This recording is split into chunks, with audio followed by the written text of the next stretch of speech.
Welcome to Survivors Talk with me, your host, April Jackson Hunter.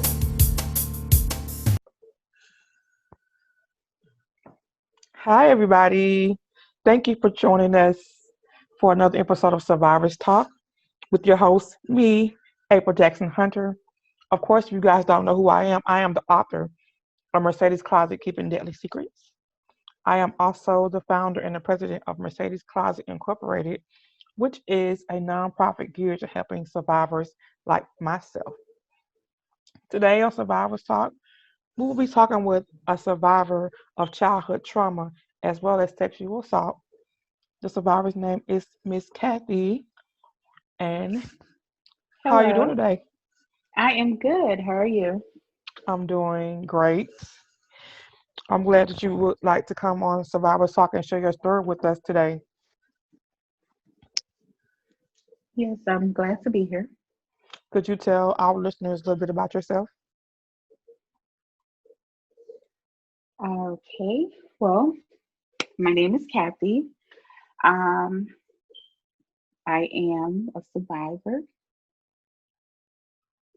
I have, I really don't know where to start. Um, Just tell us if you can share what you feel comfortable sharing, and it's all up to you. This is a safe space. So if you don't feel like you need to share anything, you don't have to. It's not coerced. You can just mhm. pretty much start by saying, where did you grow up?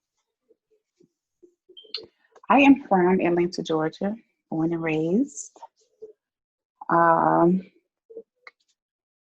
I've been a couple of places, but Atlanta is my home. Okay.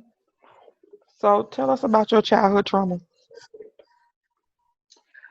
Okay, I don't know how much details that you want to hear, but if I'm saying a little too much, just let me know. But I don't have a problem with sharing my stories. Um, my first experience happened when I was about 5. Um, I was at my grandmother's house, and my uncle's dad, my step granddad or whatever, he had these huge remote control cars, and we'd like to play with them. So one day, me and my brother was on the porch, and we go in and ask for the trucks. So he gave my brother his truck, and he ran back to the porch and started playing. And while was just standing there waiting on him to take the truck off the shelf to give to me, he took me and he turned my backside around to him, and he just started touching on me, rubbing on me, up and down. And I just stood there not knowing what to do at the age of 5, of course. And at the time, my grandmother and my mom was like right in the other room, right around the corner, and no one knew. Um, so after he was done um, touching and feeling, he handed me my truck, and I went out on the porch. And I just remember sitting on the porch, not even playing with the truck. I just remember sitting there. It's kind of be something difficult to kind of experience at such a young age. Oh, yeah, Did your childhood trauma affect you into your adulthood? it did because that wasn't the only time a family member had actually touched me. Um, I had another episode with one of my cousins. Um, I was about 7, and as I was getting older, I always used to wonder what was this wetness on me. Um, I went to spend the night at my uncle's house, and my cousin had to sleep downstairs because he was the oldest. So he had to sleep downstairs on the couch. And um, my aunt put me to bed in his room. So everybody was asleep. And I remember feeling somebody touching on me. And my gown was being raised. I was lying on my stomach, and my gown was being raised, and my underwear was being taken down. So this time my eyes are open, and I remember seeing the Little Rascals on TV. As I felt the pressure on me. Um, Hold on, give me. I'm sorry. Hold on.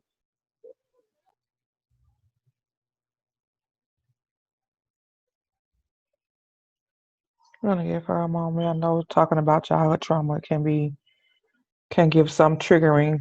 Let her get herself together. If you guys are a victim of any kind of trauma, then you know just how telling your story can come back and have triggers for you.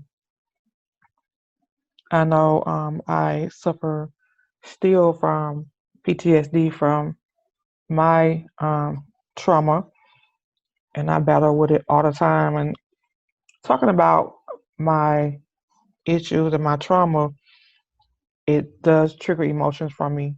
It does sometimes make me cry. I'm gonna have to get myself and my emotions back together. It's very difficult at times when you try to just to go back and relive and hashtag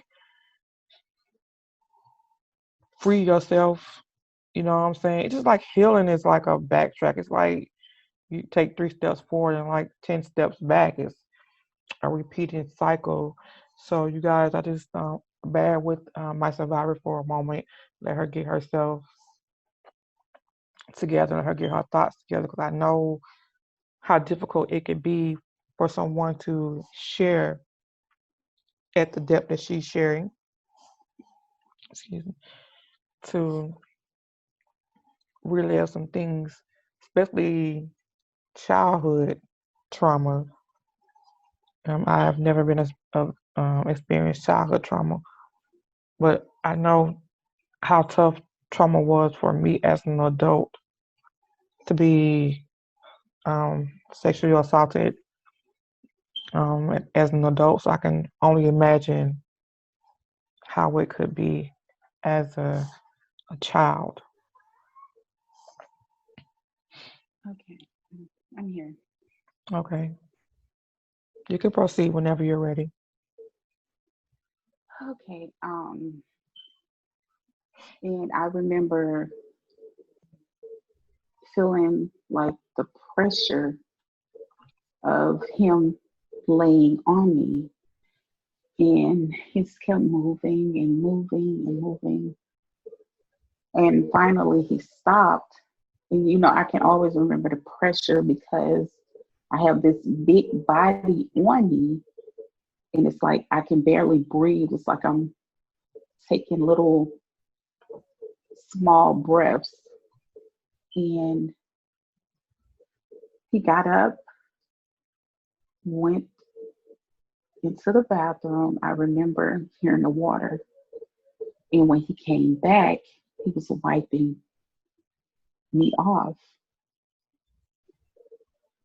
After he was done wiping, he pulled up my panties and pulled my gown down and walked down and closed the door.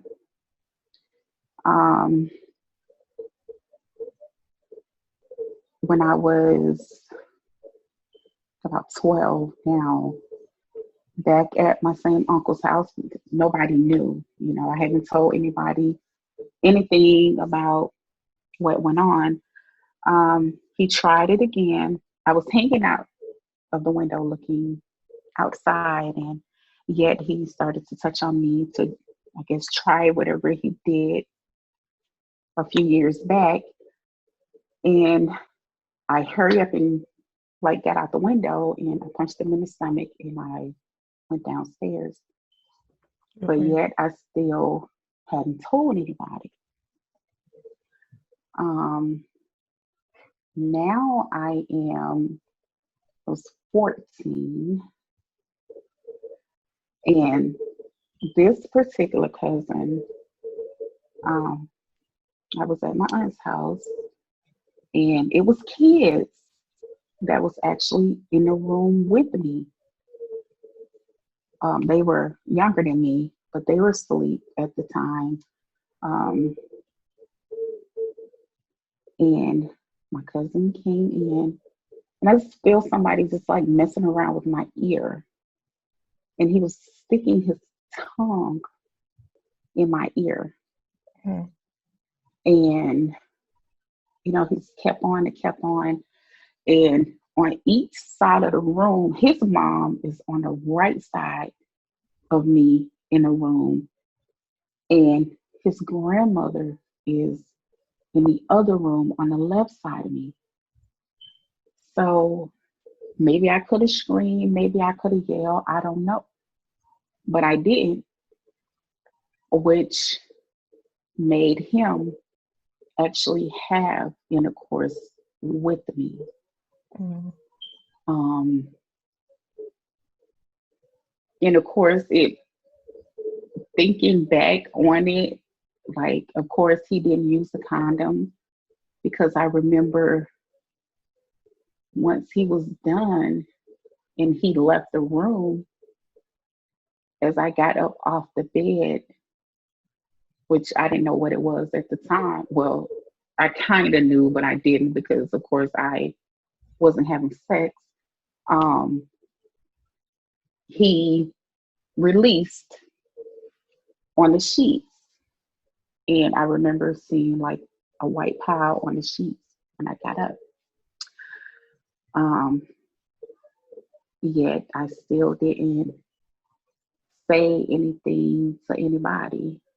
Um, I think, well, okay, so that, with those things happening to me, I feel like that probably that what had got me to the point of not trusting guys, like not trusting them, and which I ended up running away from home. I had no reason of running away from home. My mom, I had my dad, like it was no reason for me to run away from home. I can see But that I though. did. Yeah, like and I like if anybody know my family, know that they'll do whatever it takes to for us to protect one another. I understand that completely. Yeah. And um I think I was okay when I ran away, I was I think I probably had just hit 15 when I ran away. Um I had my clothes in a black trash bag. I ended up I was on Metropolitan Parkway, Stewart Avenue, as everybody knows it. And I would actually sleep with people just to be able to sleep in their house or to be able to get something to eat because I was broke. And Understand? I ended up at this guy's house right across the street from one of the gas stations that I would sit at, just waiting on somebody, anybody. Um, and as I stayed at the house, come to find out, it was like a trap house. Um, and as his friends would come, different guys or whatever, now it's like, okay, everybody just want to sleep with me just because. And like, I was tired of that. So I left. Um, and I went right back to the gas station and sat on this little brick wall. Okay. And one night, There was a guy. He was in a white, like a IROC Z, I think it was called, like a Firebird vehicle. He was in one of those, and he was like, "I have $30. Are you dating?" I was like, "Huh?" And he repeated it again. So I was like, "Yeah." So $30 at a young age is like a lot of money back then, especially if you're broke and running away. So I got in a car with him, and we drove for a while. And I ended up at his house. Um, I remember I was hungry because I told him I was hungry on the way there. He was like, "Oh, I have some things at my house for you to eat."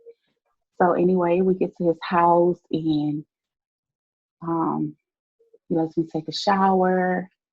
And now he brings me like this Subway sandwich that I feel like had been in his refrigerator for probably about 4 months. I don't know. That's how horrible it was.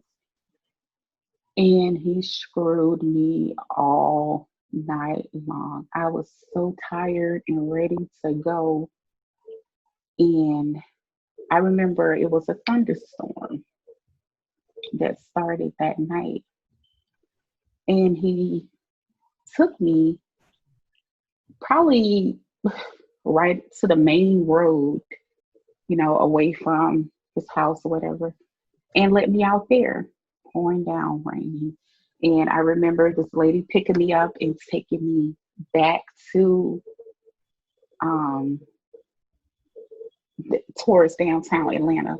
She actually took me to a train station. What is that going to say? Key Memorial Station, over by Grady Homes. Anyway,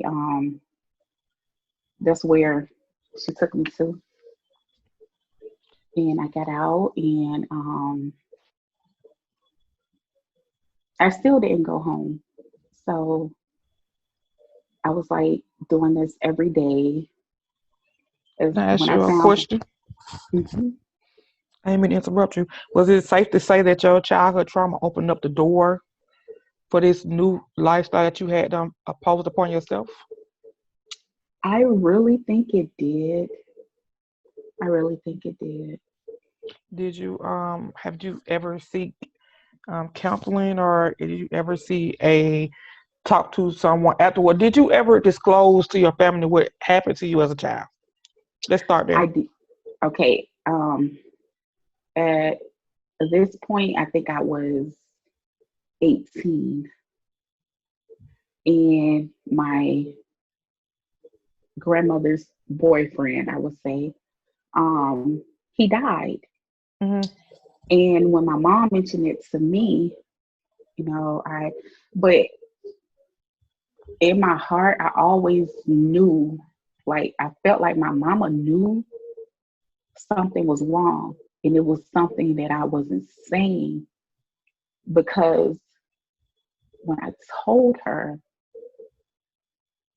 of course, she's calm and like she's not jumping up, screaming, or yelling, or, you know, it was just the look that she had was like, she felt like she had already knew, but I wasn't saying anything. It was like she was waiting on me Hmm. to say something. And as I started to tell her what happened about him, I stopped. But yet, like I said, with that being my mama, like she knew me. So she was like, "Who else?" And I was just shaking my head, like, "No, like nobody else." And she was like, "I asked you who else." And I told her. So at 18, I told everything. Um, my mama stopped a lot of things because like I didn't want it to be like I didn't want to have stuff on, I put on my conscience pretty much. Hmm. So it was just like she stopped a lot of things, even with herself or whatever. I have talked to people. Um, I've had counseling, but it's just like it was one lady in particular, and when I was in one of the programs to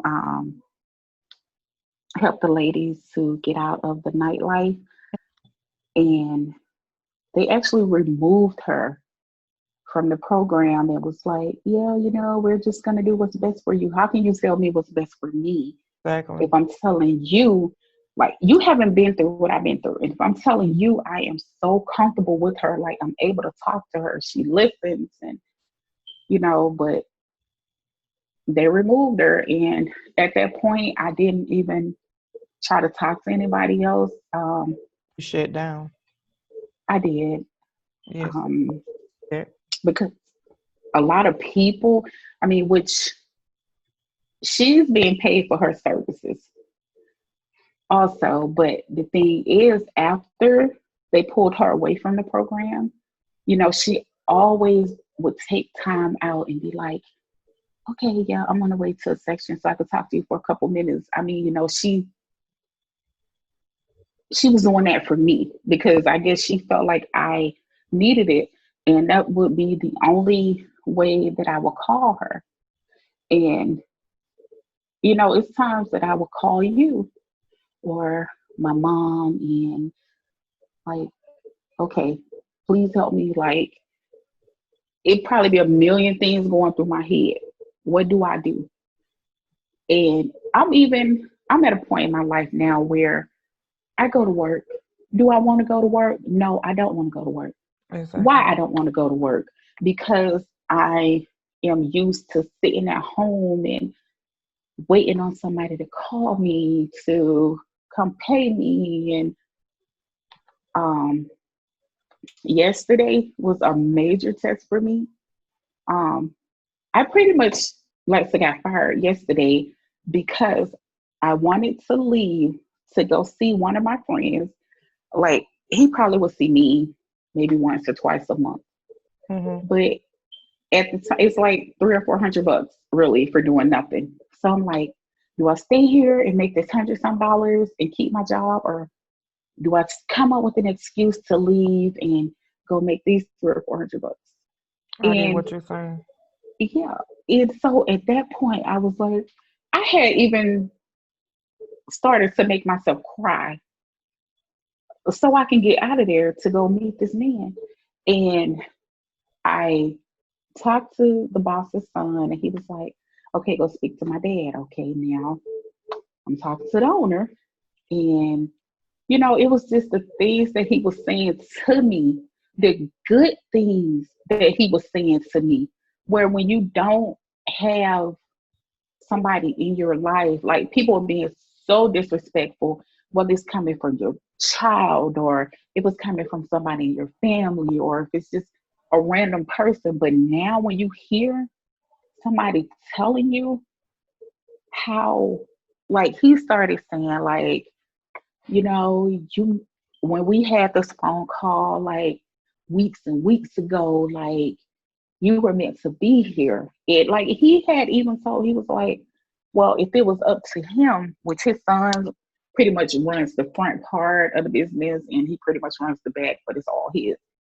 But he was like, if it was up to me, no, I wouldn't put you back on the schedule.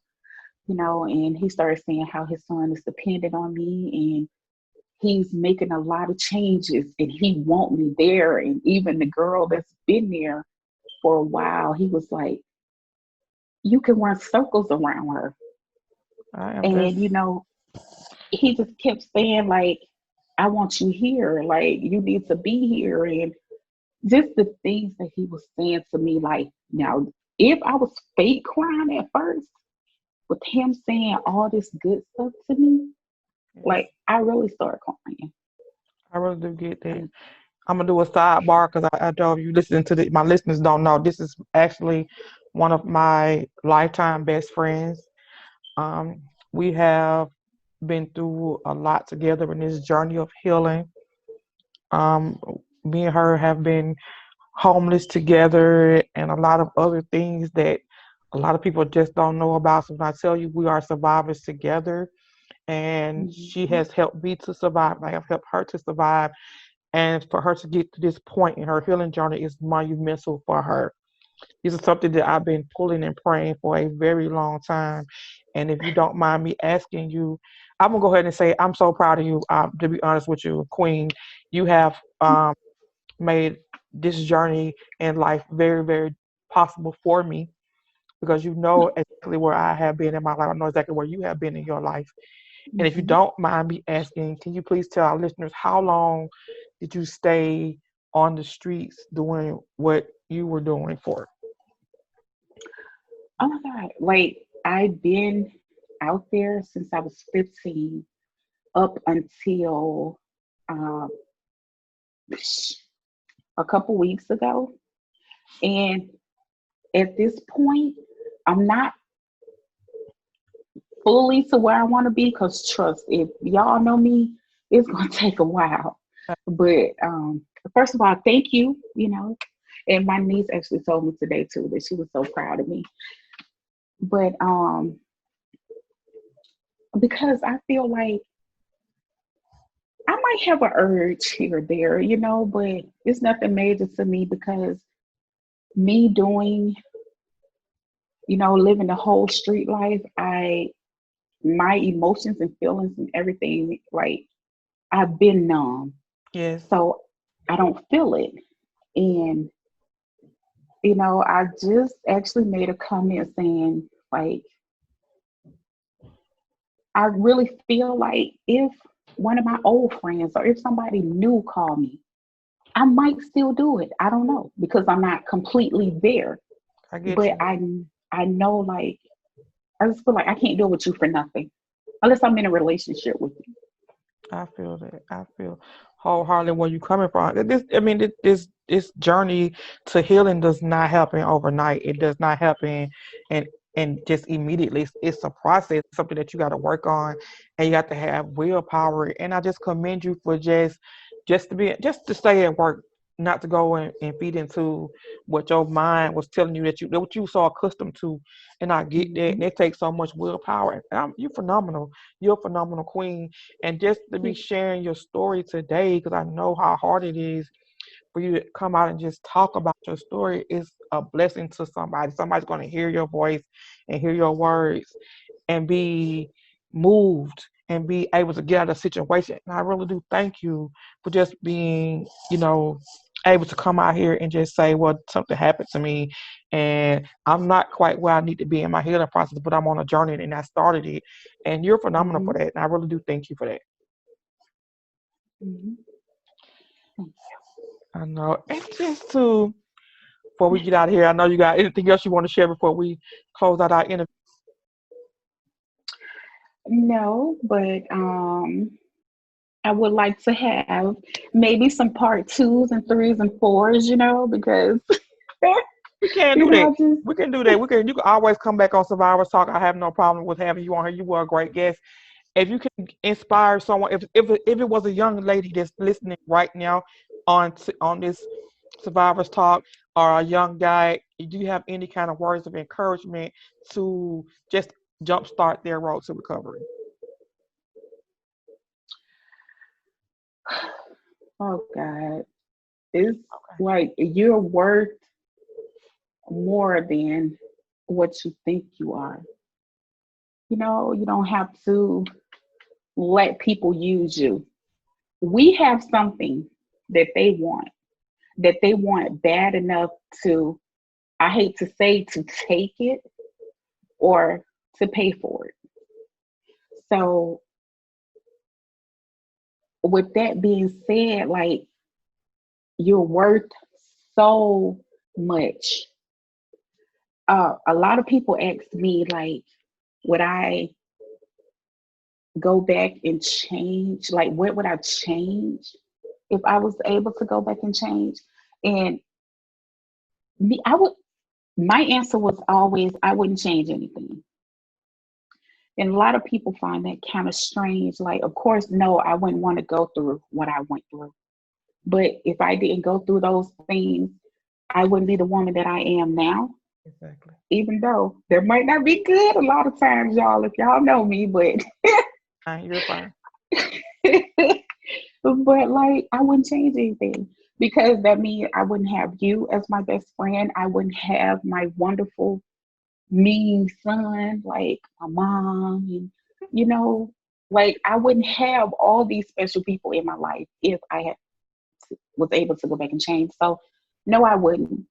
I wouldn't change anything. I'll just know if I was able to go back, I just know how much stronger I would have to be to get through a lot of things because it's so hard. But I know. I think I've done well. Like even like trying to get through it on my own before everybody knew. And I think I've done very well because I haven't, I never been into drugs or alcohol or, having suicidal thoughts and all that kind of stuff. So I would tell yet again the young ladies, like, you're worth more than that. Like, I'm 42 and right now I'm going to school to get my GED and I've started working so I wouldn't have to do the thing. Yes, the money is going to be different. It is. Oh my God, it's going to be different. But, we don't always have good days in the nightlife either. You're right. So, but yeah, you're worth more than that. So keep your head up and think positive and keep moving forward. I thank you again and again. I commend you for all your monumental leaps. And from somebody on the outside looking in, it may not like you're making great progress, but you really are. I know you personally, and I know the changes that you have made. And I'm so Mhm. grateful to call you my friend. Your best friend. I know you are for life.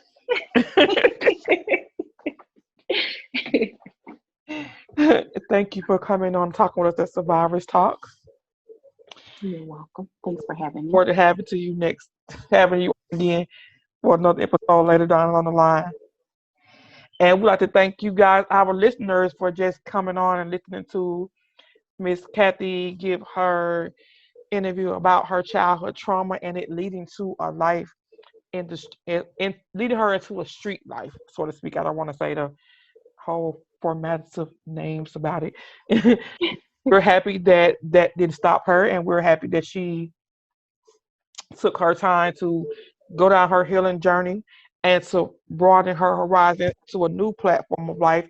And we can not wait to have her on to see exactly how she's doing and how she's healing and progressing in her life. And we'll look forward to seeing you guys next time on Survivor Talk. See you later. Bye.